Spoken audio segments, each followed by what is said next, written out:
In mei verleden jaar sloeg het leven van de familie van Kammen uit Kolmersweg om. Haar 2-jarige zoontje Thomas liet aan een zeldzame hoed- en zenuwziekte, neurofibromatose. Dan zakt de grond onder je voeten weg natuurlijk. Hè? Want je wil als ouder zijn er niet anders hebben dan dat je kind gewoon gelukkig kan opgroeien zonder te veel klachten.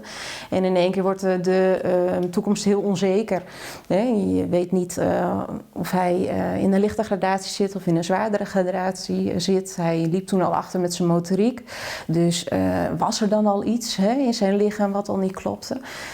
Dus dat was inderdaad eerst heel spannend. In ieder geval voor de eerste afspraken in het ziekenhuis. Thomas had pigmentvlekken op zijn lichaam, rint achter op zijn motoriek en kan nog net goed rennen. Doch beziekt het gezin zaak gewoon mogelijk te libben. We proberen natuurlijk zo normaal mogelijk door te gaan. Dus ze hebben er weinig tot geen last van. Wel weet hij natuurlijk dat zijn broertje wel op een bepaalde manier ziek is. En dat hij ergens last van krijgt. En zeker nu we bezig zijn met de Run Expected en alle acties, is dat wat extra naar voren gekomen. Maar goed, we proberen hem ook zeker te vertellen van het gaat nu goed met Thomas. Dus we hoeven ons geen zorgen te maken op dit moment. Het is niet besmettelijk. Je kunt je broertje gewoon knuffelen. Oer een paar mannen docht de familie mij onder Run Expected. Een loop waarbij ter yield inzamelen wordt voor meer onderzoek naar de zeldzame ziekte. Beppe Jelly is al weekend fanatiek dwaande. Ik ga wel een beetje de trend in eigen, mag ik eerlijk zeggen.